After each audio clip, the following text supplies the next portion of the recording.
শিশুর জ্বর। শিশুর জ্বর খুব কমন একটি সমস্যা। সারা বছরই প্রায় শিশুরা জ্বরে ভুগে থাকে। তবে আবহাওয়া পরিবর্তনের কারণে বিশেষ করে শীতকালে প্রায় শিশুরা জ্বর এবং সর্দি কাশির শিকার হয়।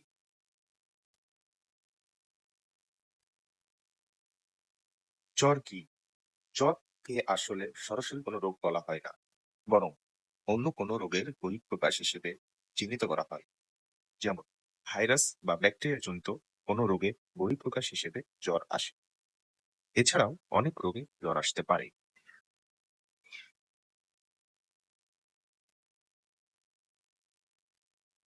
শিশুর জ্বরে করণীয়। শিশুর জ্বরে প্রায়ই আমরা ওষুধ প্রয়োগ করি খুব সহজেই। তবে জ্বরের ক্ষেত্রে আমাদের আরো সতর্ক হতে হবে। শিশুর জ্বর আসলে থার্মোমিটার দিয়ে মাপতে হবে। জ্বর আসলে কুসুম গরম পানিতে কাপড় ভিজিয়ে সারা গা মুছে দিতে হবে।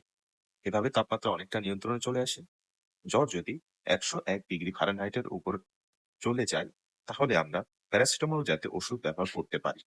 অনেক বেশি জ্বরে অবশ্যই রেজিস্টার চিকিৎসকের শরণাপন্ন করতে হবে।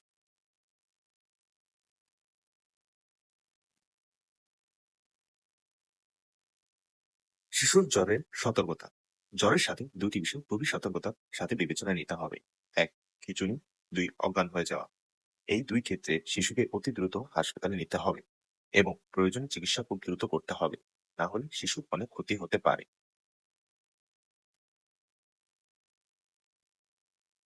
কিছু উপদেশ। শিশু বা বড়দের জ্বর হোক, এটি হলে বিশ্রাম নিতেই হবে। বিশ্রাম নিলে জ্বর দ্রুত নিরাময় হয়। জ্বর হলে শিশুকে প্রচুর তরল খেতে দিন।